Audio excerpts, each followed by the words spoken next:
2024. Today's class graciously sponsored by Yaakov Kobi Cohen and family, Le'ilui Nishmat, his beloved father, Yehiel Lucian Ben Miriam, and Le'ilui Nishmat Esther Bat Mazal.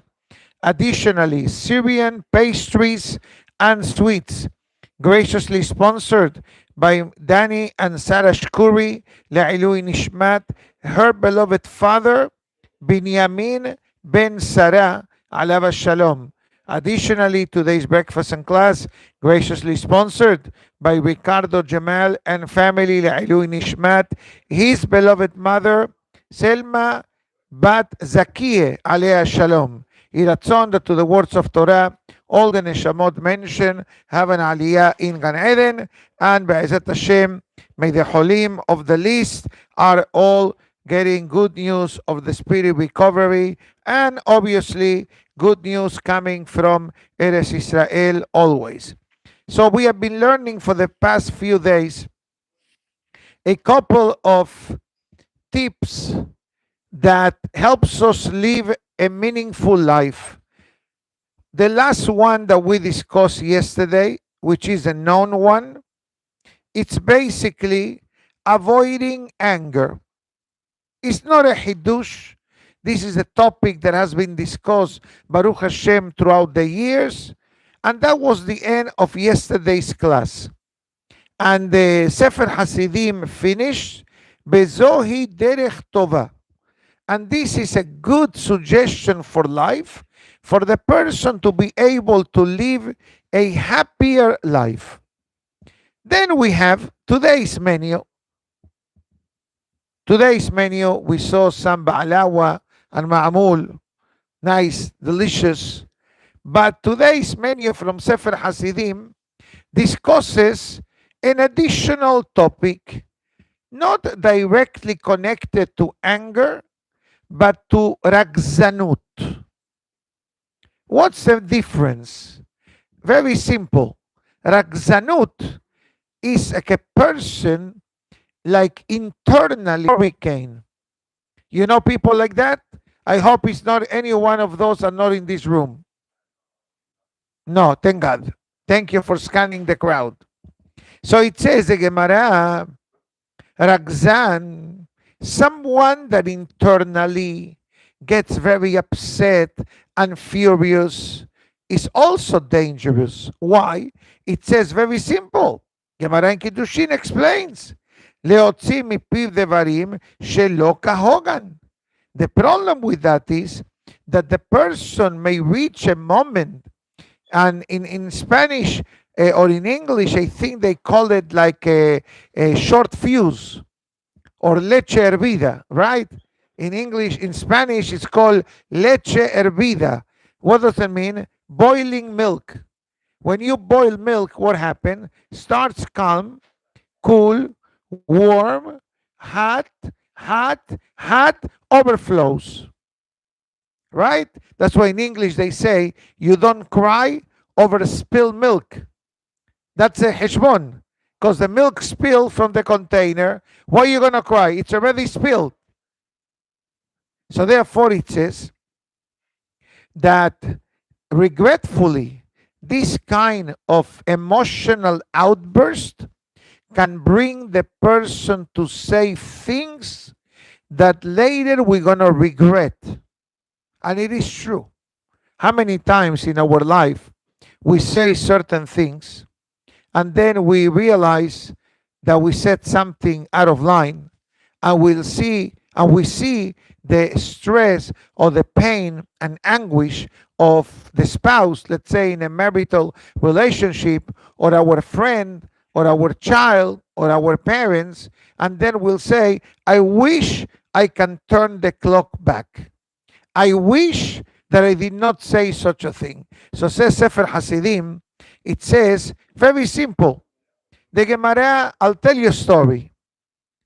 The Gemara tells a story in Masechet Shabbat about one of the greatest sages of the Talmud. His name was Hillel. And apparently this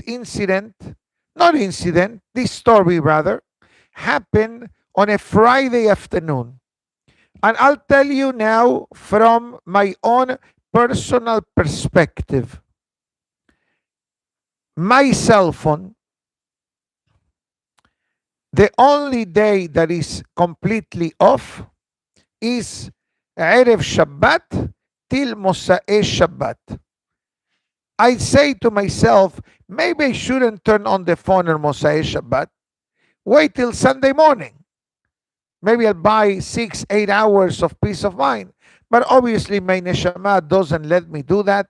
So when I come from the synagogue and I finish whatever I need to do quickly, the phone turns on.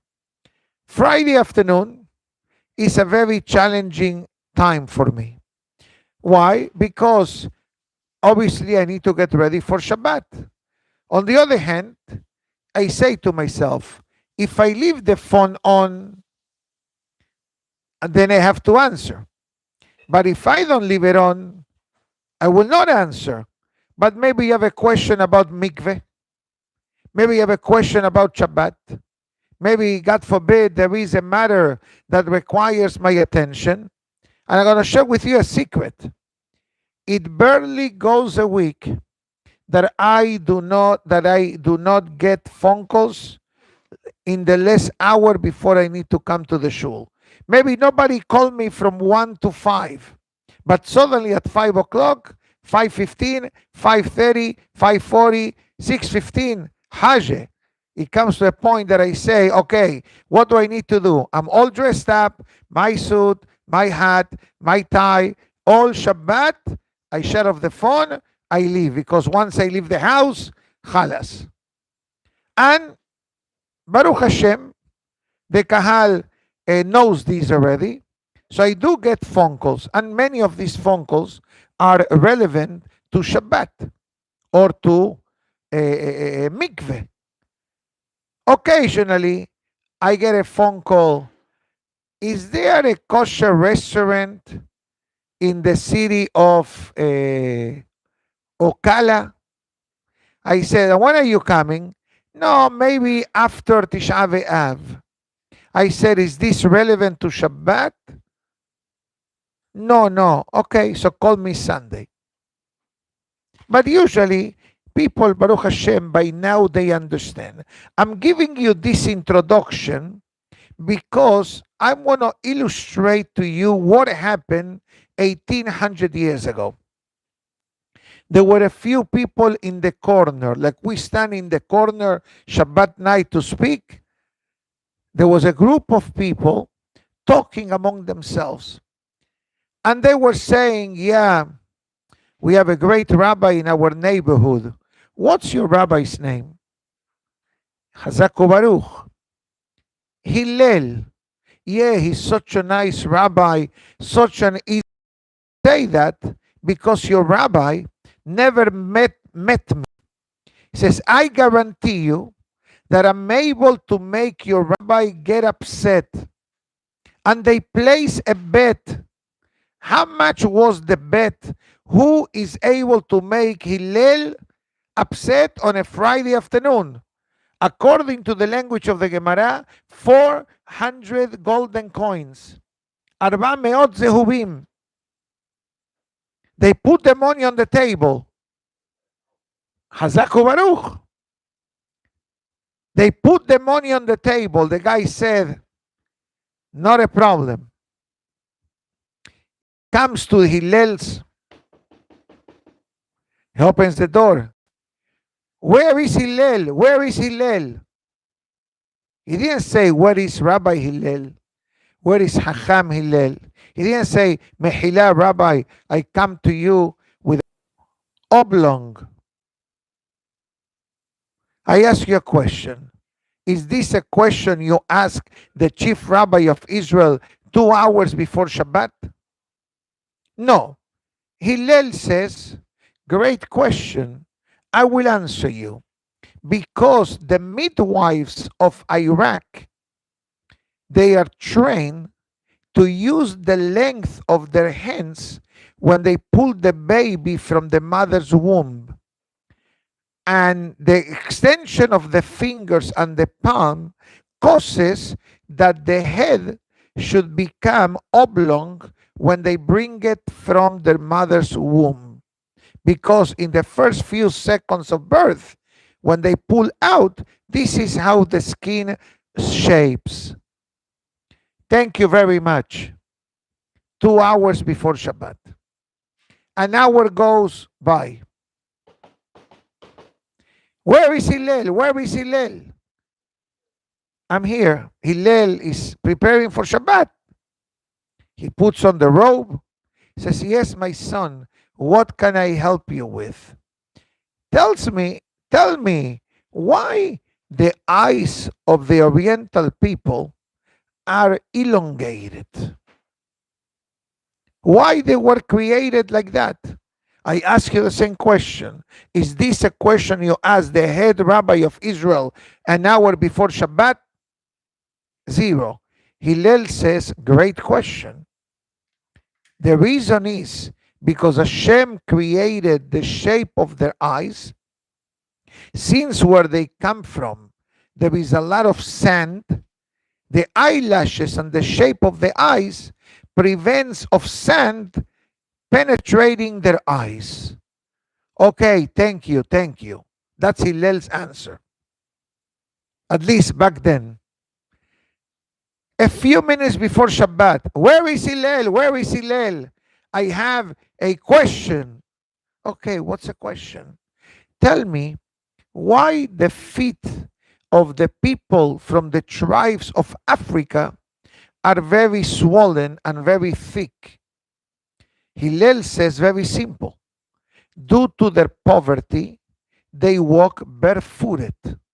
The only time they cover their feet is when they walk inside of the water, in the river, because they're not able to see. But because they walk barefooted, so the feet becomes flat to the ground and causes swelling. What does this fellow says to Hillel after Hillel answers him in a very calm manner? He says, I pray to God. He says, this fellow, that there are not too many people like you in Israel. Curse the rabbi. The rabbi says, why? What did they do to you? He says, because of you, I lost a bet of 400 coins. Hillel says, you're going to lose 10 bets, and I will not allow any of these situations bring anger or upsetness in my life. Now you may say, Rabbi, I'm not Hillel. It is true. It is true. But do you think that Hillel was born Hillel?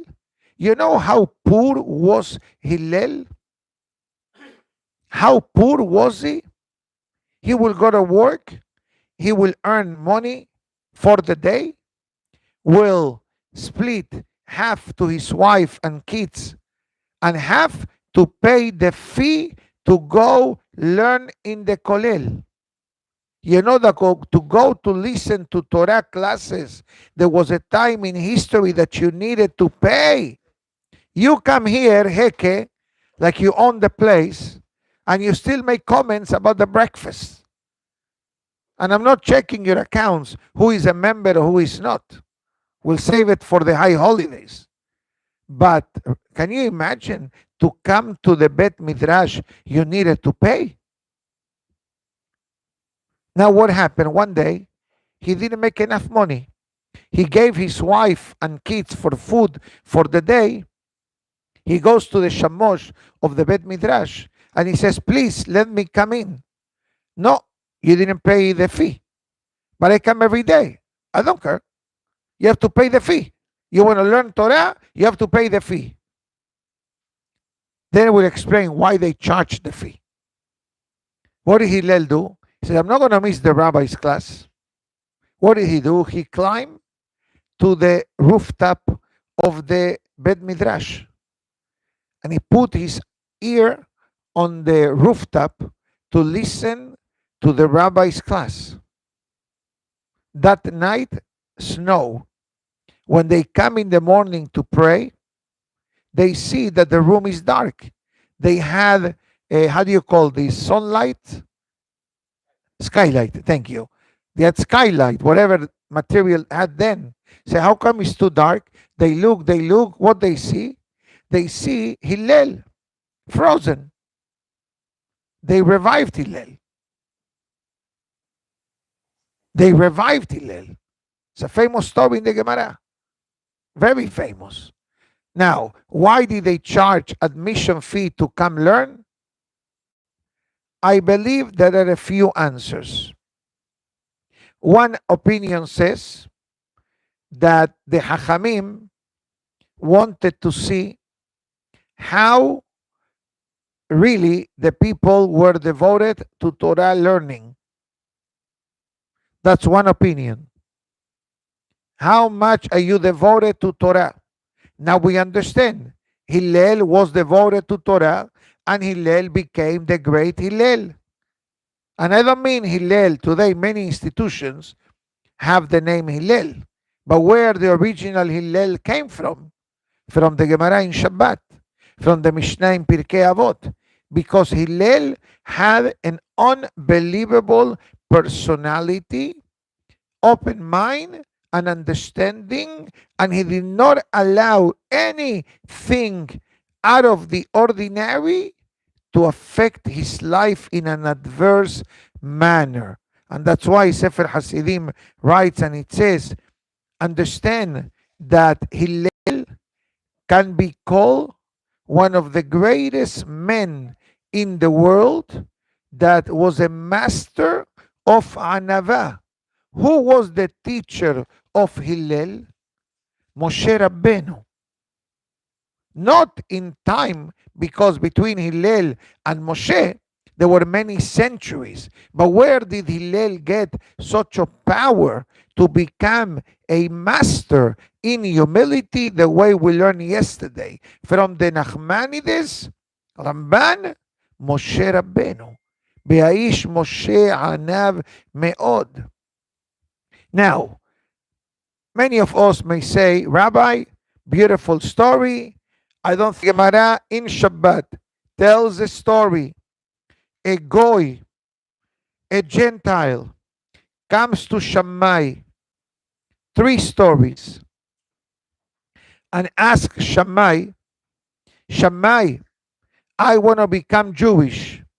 You have to understand that during the time of the Roman Empire, converting to Judaism was punishable by execution.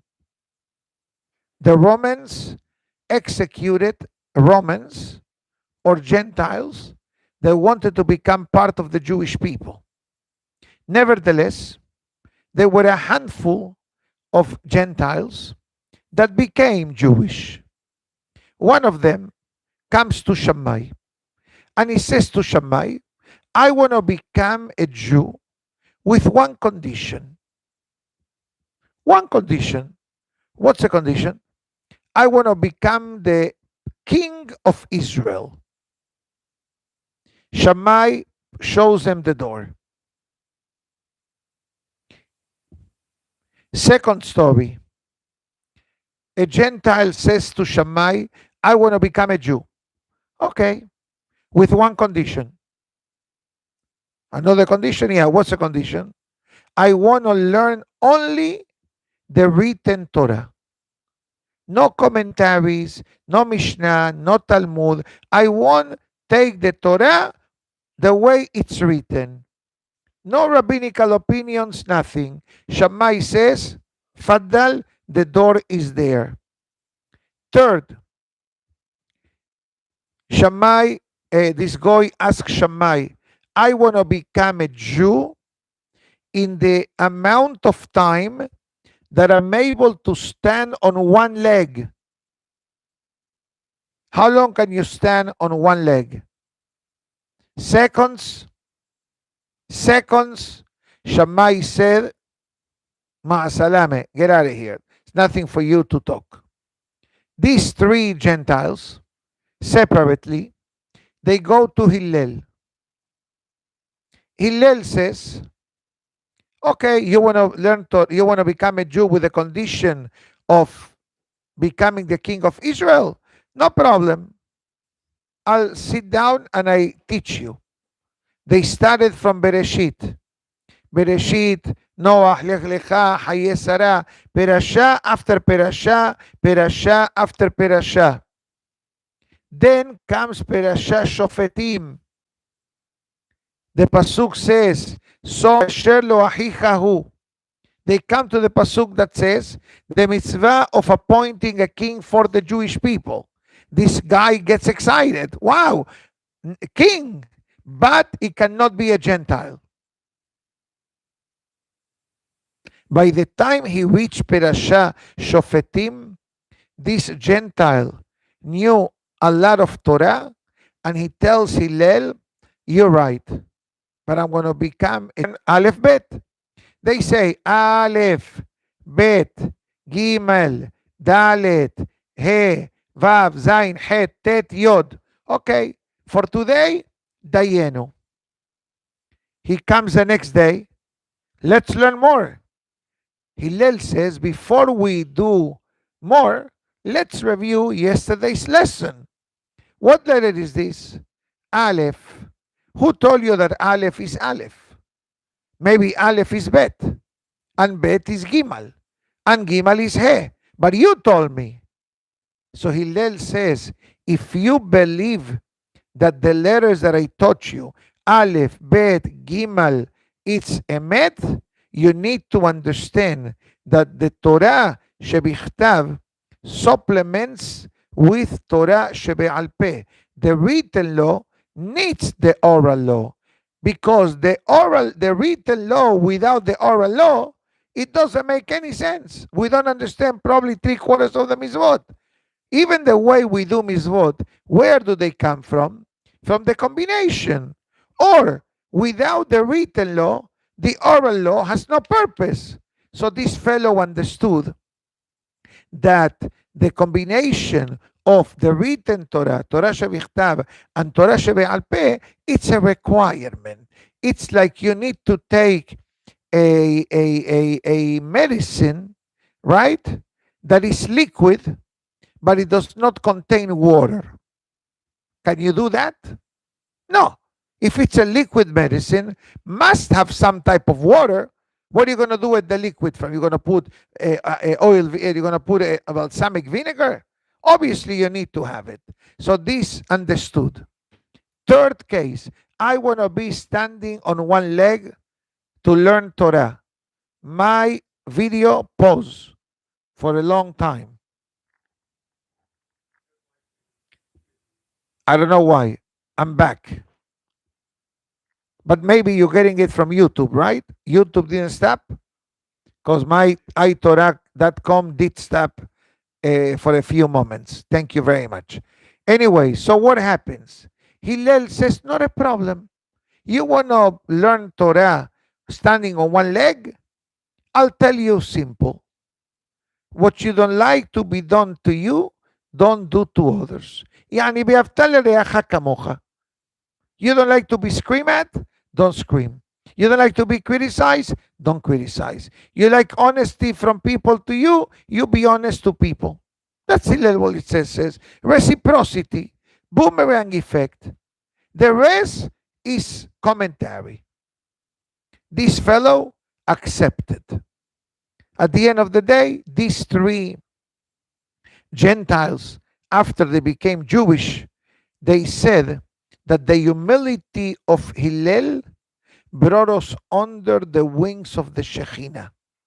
Now, I recall listening a while back a very fascinating Hiddush, and I believe that I saw it afterwards in one of the commentaries on Pirkei Avot. In the Pirkei Avot, we know most of the Hachamim, with the exception of two. There are two Hachamim in Pirkei Avot that we don't know who they are. Do you know their names? Do you know the names of these two Hachamim? I'm going to write them for you.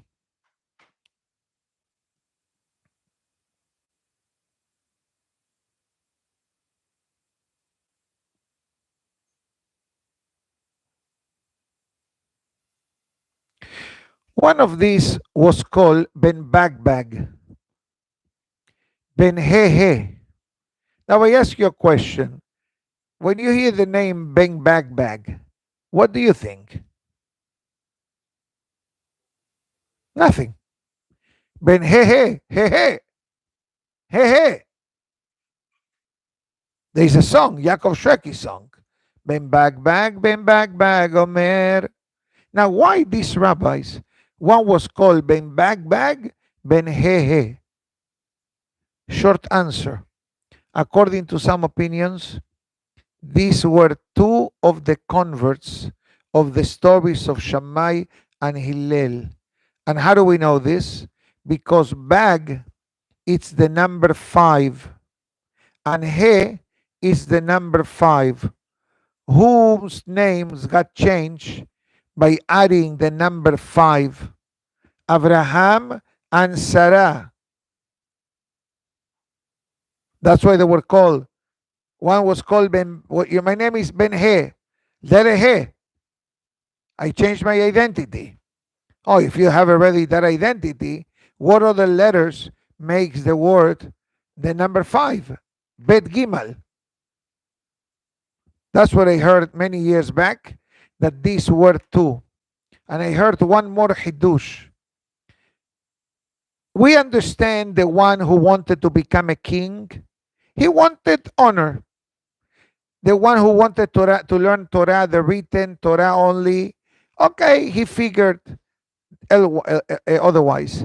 But the third fellow who wants to learn Torah standing on one leg, what is in his mind? Is a queue, you want to be in New York in the next 5 minutes. Is it possible? No. You want to be in Orlando in 2 minutes. Is it possible? Yeah, if you close your eyes, I-4, Universal Studios. You there mentally? Are you there physically? Impossible. So how come this Gentile thought that he can become a Jew standing on one leg? Short answer, according to our holy rabbis, that this Gentile wasn't really asking to learn the entire Torah on one leg, but he had a question about one holiday.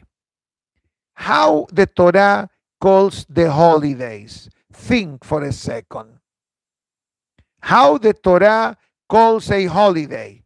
The usual word is what? Hag. Correct? Hag Sameach. Hag HaBikurim.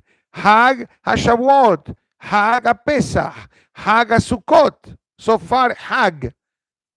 But what other word is utilized in the Torah for the holidays?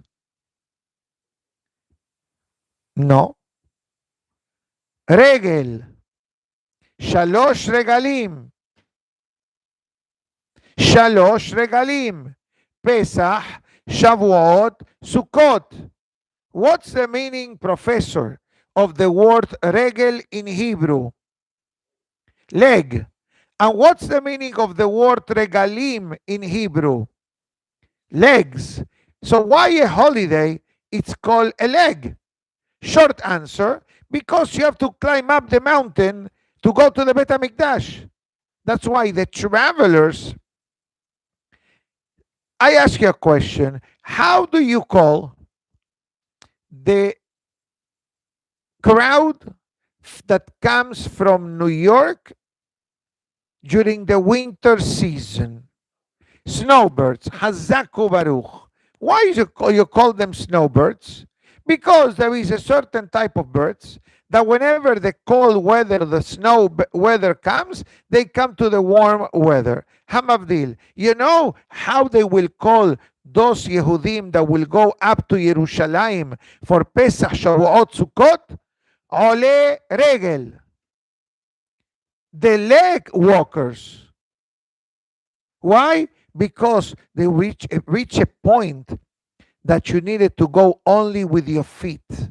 No camel, no donkey, no horse, no car, nothing. You can only walk.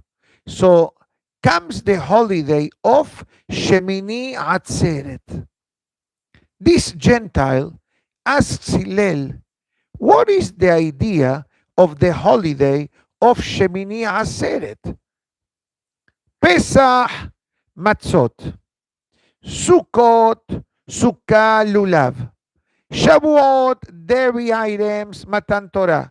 Rosh Hashanah, shofar, Judgment Day, dip the apple in the honey. Hanukkah, menorah. Purim, Megillah. What do you have in Shemini Atzeret? You have no lulav, you have no etrog. In Israel, you're not allowed to eat in the sukkah. You're not allowed to. Outside of Israel, we eat in the sukkah because we live outside of Israel. So you pay a penalty.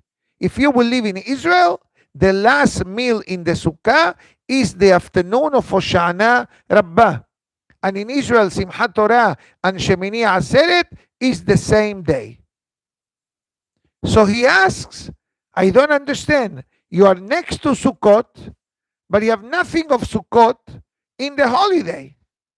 So what Hillel says, the holiday of Shemini Atzeret is a holiday of unity. Unity with what? It says unity with God and unity with the Torah. That's the reason why we dance in Simchat Torah. And that's the reason why, when it comes to the holiday of Shemini Atzeret, look at Rashi and the commentaries that they say, what is the whole essence of Shemini Atzeret? God says, Kasha alai peridatchem. It's difficult for me, your departure. Imagine yourself, you invite your family to stay with you, and cousins and relatives. They spend a whole week with you. Now your parents are saying, we're leaving, and you say to your parents, please, don't leave. Stay with me one more day. I was busy entertaining everybody. I want one day with you alone. That is the holiday of Shemini Atzeret. God says, during the week of Sukkot, you need to know this. In the time of the Bet HaMikdash, every day of the holiday, the Jewish people will offer 14. What does Hillel says to this saying that observing Shabbat is not important, that eating kasher is not important, that putting on tefillin is important? Of course it's important, God forbid. Every mitzvah is important. But what Hillel is teaching this guy is, don't concentrate only in your relationship with God like many people do. Many people take 15 minutes in the Amidah, or many people shake so much that they make you dizzy. But when they speak to others, they speak in a very condescending or derogatory manner. So Hillel says, don't think that the Torah is only your relationship with God. The Torah obviously has the relationship with God, but it also has the relationship with humans. And don't think that one is more important than the other, or one is less important than the other. They are all equally important, and I'm willing to say that even our relationship with our fellow men carries a heavier weight that many times people pay attention to. And therefore it says, one more, it says, if there is a place there you need to be extra cautious in your outbursts or in your emotional explosions, betoch beto, inside of your home, with your wife, with your kids. The famous story that happened. I'm not going to tell you one more story because I told you already. Very quick, 6 short stories. But I telling you in advance that regretfully there were sins committed in people's homes and marriages due to the fear of the wife towards the husband. including desecration of the Shabbat, including the mikveh and family purity. True stories. Besides what's written here, I'm telling you as a rabbi that I had to deal with this. One particular case, I'll tell you one short case, that the lady missed the time of candle lighting. How do I know this? Because she called me crying after Shabbat. Sunday morning, she calls me crying on the phone. What happened? She was busy at home preparing for Shabbat, the kids, the actions that goes in a home with children on Erev Shabbat. By the time she got ready to light the candles, she realized that Shabbat already started. So she asked herself, if I don't light the candles, which is the proper behavior, the proper halachic matter, I'm good with God. But I'm going to have an issue with my husband. Because my husband will say, how come you didn't light the candles? You were busy talking to your mother for an hour? You were wasting your time doing nonsense? That was the attitude that the husband had. You're talking about a loose cannon, short fuse guy. So she said, instead of being screamed at and having a miserable Shabbat, I'm going to light the candles inside of the Shabbat. So when I come home, my husband will not know of what happened. But she felt very bad with herself because she desecrated the Shabbat. So what was the solution? Obviously, somebody who desecrates the Shabbat purposely is not a simple thing. But teshuvah already helps. And committing yourself not to do it again, irrelevant unless, God forbid, is a matter of danger or pikuach nefesh. That's it. God understands also. And I'm saying this based on an incident that happened 200 years ago. But I'm not going to tell you the story today, some other time. But what was my next phone call to the husband? Without telling the Shabbat story. And he recognized that was the beautiful part of the conversation. I didn't share with him what actually transpired. But I saw him and said, I want to talk to you. What's going on at home? He tells me, I said, and how is your reaction when things happen? He says, I need to work on myself. I said, Hazako Baruch. And when are you planning? He says, I don't know. I'm trying to find it. I said, I think you should start now. It's not easy. I said, nobody said it's easy. What, living is easy? Living is easy. Every day we get a package. Every day you have nisyonot. Being single is challenging. Being married is challenging. Being a parent is challenging. Working, bringing parnasa is challenging. It's life.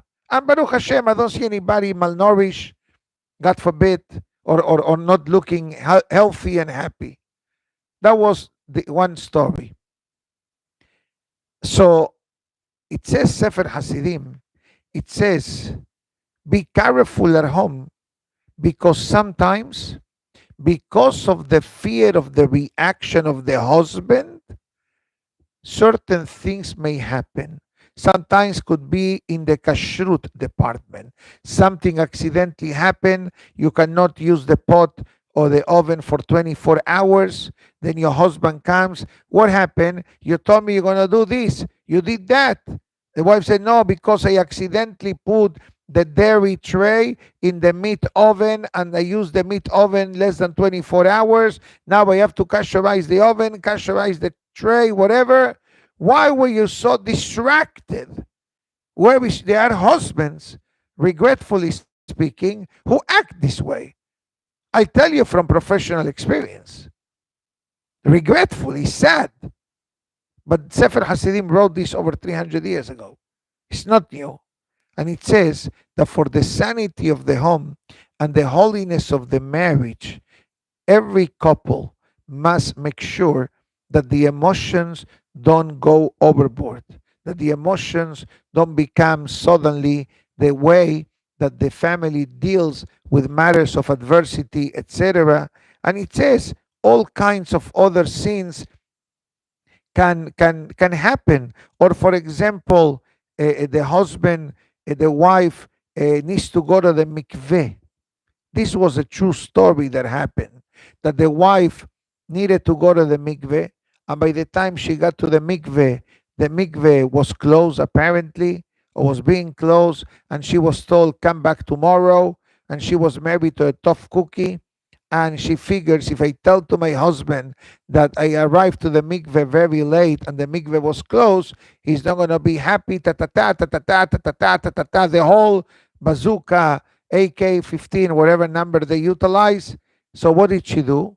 She took the car, she drove for a few minutes, and then she came home and did the mitzvah that night with her husband. But she was nida. She actually never went to the mikveh. So why did she lie?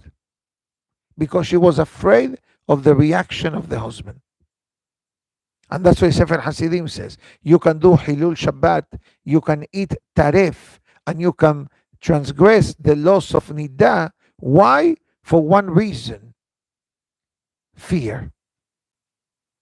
Fear of the reaction of the husband. If it's an emotional reaction, obviously, if it's physical reaction, you better call 911 and call your rabbi immediately. Okay? But we're talking about reaction verbally to the anger, which I'm not minimizing that, because that is also a disaster in a relationship. But Sefer Hasidim says the opposite. It says, what are you doing?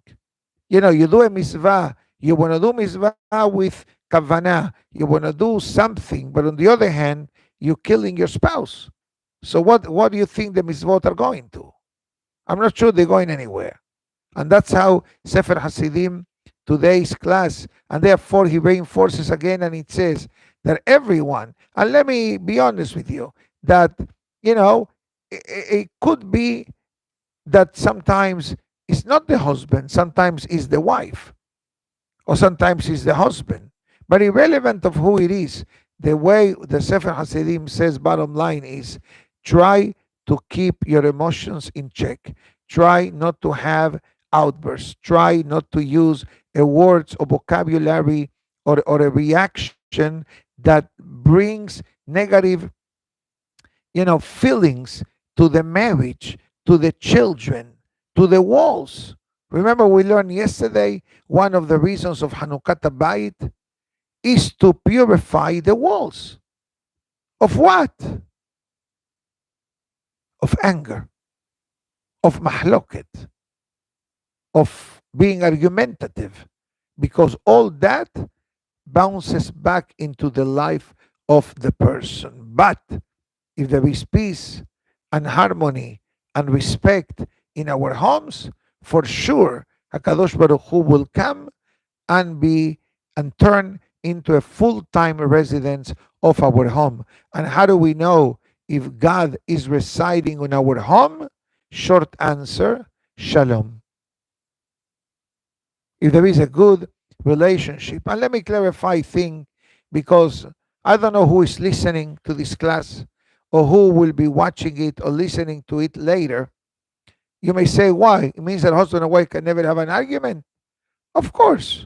What do you think you're married to your wife? Because she's exactly like you? She needs to be different.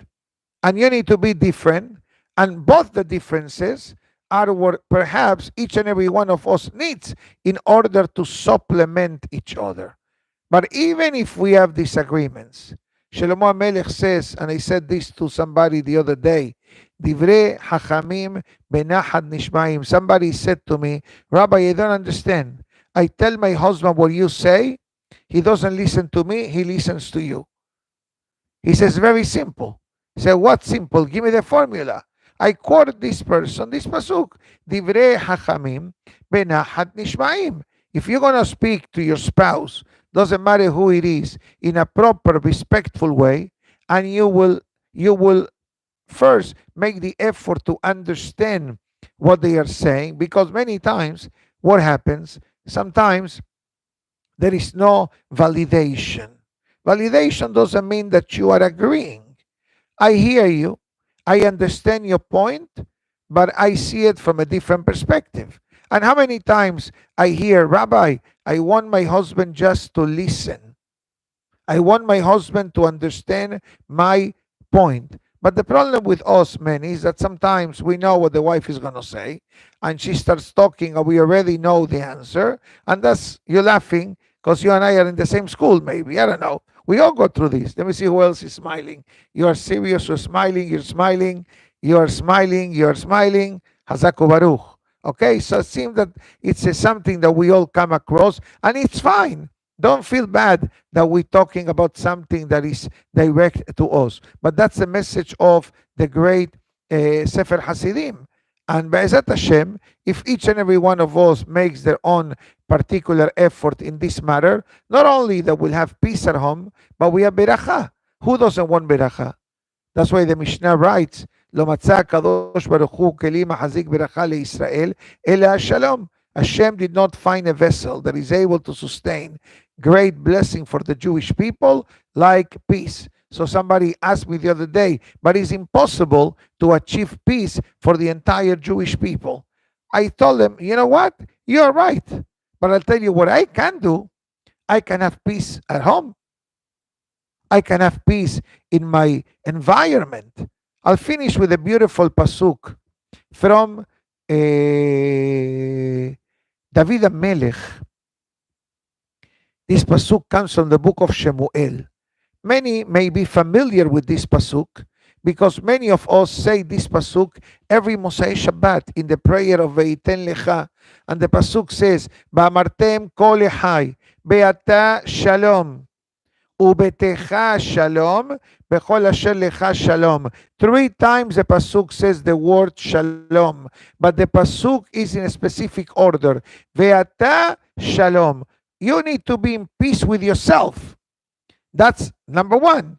Ubetecha shalom. And then with your wife. Beto zu ishto, the pasuk says. Your wife is the home. And the wife means your wife, your children, your immediate family. Once all that is taken care of, bechol asher lecha shalom.